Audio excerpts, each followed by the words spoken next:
2-3 জন মানুষ লাগে না। এই দোকানে আমি একাই যথেষ্ট। তুই একটা কাজ কর, আগামী 1 তারিখে ইমরান রে মানা করে দে। আর তুই মাঝে মাঝে আইয়া একটু দেখাশোনা করলি তাহলেই হইবে। এই দোকান আমি একলাই চালাইতে পারবো, বুঝছস? ঠিক আছে, দেখতেছি।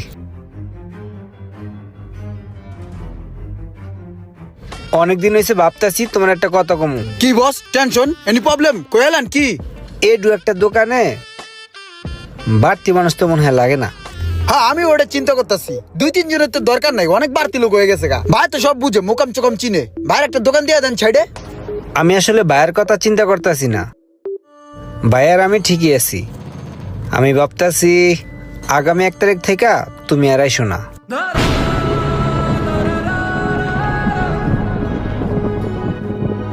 কি কোন উস্তাদ, এত বছর ধরে এই দোকানটা করি, আমি যদি জায়গায় এই দোকান চলবো? এই দোকান চলবো কি চলবো না ওটা দেখার দায়িত্ব তো আর তোমার না। তুমি একটা কাজ করো, তুমি 1 তারিখ থেকে আর আইসো না। ভাই বসে কি কয় দেখেন না। ভাই বসে এগুলো কি কয়, ভাই একটু বুঝেন না, বসের একটু বুঝেন না, বসে কি কয়। উস্তাদ কোনো ভুল টুল করলে দেন না, 2 বড়া টরা দেন না।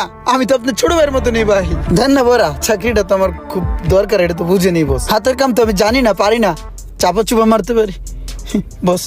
তোমার কোনো ভুল নাই, আসলে এই ছোট দোকানে আসলে তোমার রাহা পসিবল না। তুমি তোমার চিন্তা করো।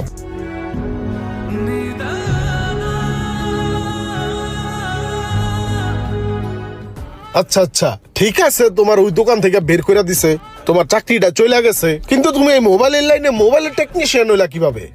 ভাইয়া আসলে ওই চাকরিটা যাওয়ার পর থেকে আমি খুব হতাশাগ্রস্ত হয়ে গেছিলাম। আমি আসলে কোন কুল কিনারা পাইতেছিলাম না যে আমি কি করব না করব। অনেক চিন্তা ভাবনার পরে আমি একটা ডিসিশন নিলাম যে আমি এমন একটা কাজ শিখবো যেই কাজটা শিখলে আমার পিছু ফিরে আর তাকাতে না হয়। তখনই আমি গেলাম আইফিক্স ফার্স্টের মোবাইল ট্রেনিং সেন্টারে। কি খোঁজেন? ট্রেনিং সেন্টারের অফিস খুঁজেন? এটার অফিস 4 তলায়, উপরে যান।